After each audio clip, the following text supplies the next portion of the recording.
السلام علیکم ورحمۃ اللہ وبرکاتہ رب اشرح لی صدری ویسر لی امری واحلل عقدۃ من لسانی یفقہوا قولی اعوذ باللہ من الشیطان الرجیم بسم اللہ الرحمن الرحیم۔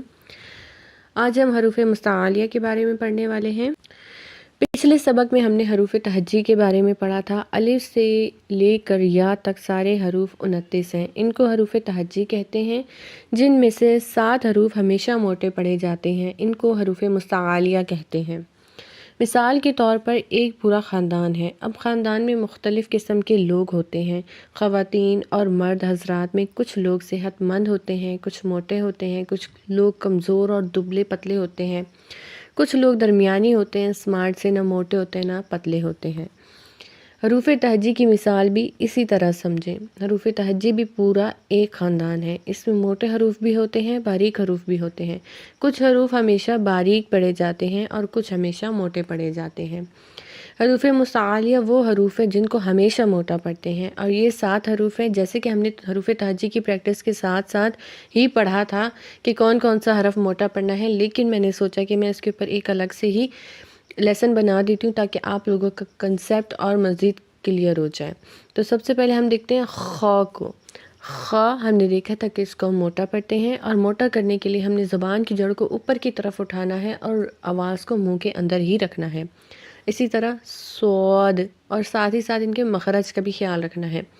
ضاد، طا، ظا، غین، قاف، غین، قاف۔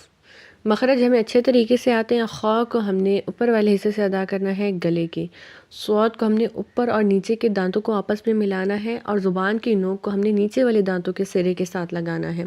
اسی طرح ضاد کو ہم نے زبان کا جو کنارہ ہے وہ اوپر کی 5 داڑوں کے ساتھ لگانا ہے، 5 داڑوں کی جڑوں کے ساتھ۔ ضاد ادا ہوگا۔ طا، زبان کی نوک کو اوپر والے 2 دانتوں کے یعنی کہ ثنایا علیہ کی جڑوں کے ساتھ لگانا ہے۔ وا، زبان کی نوک کو اوپر والے 2 دانتوں کے سرے سے لگانا ہے، یعنی کہ ثنایا علیہ کے سرے سے لگانا ہے۔ غین ہمارے گلے کے اوپر والے حصے سے ادا ہوگا جہاں سے ہم نے خا کو بھی ادا کیا ہے، اور قاف ہمارے زبان کی جڑ کو اور اوپر والے تالو کو آپس میں ملانے سے ادا ہوگا۔ قاف، قاف۔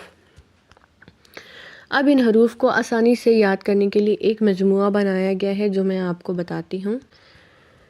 تو آپ نے یہ مجموعہ یاد کر لینا ہے، اسی کے بعد آپ کو یہ بہت ہی آسانی سے یاد ہو جائیں گے۔ یہ مجموعہ ہے خص، ضغط، قیز، خص، ضغط، قیز، خا، صاد، ضاد، غین، طا، قاف، ظا۔ اس طرح سے یہ لیٹرز آپ کو ایزیلی یاد ہو جائیں گے۔ تو آج کا لیسن اتنا ہی تھا۔ حروف مستعلیہ کا جو چیپٹر ہے ہمارا کمپلیٹ ہو گیا ہے الحمدللہ۔ السلام علیکم ورحمۃ اللہ وبرکاتہ۔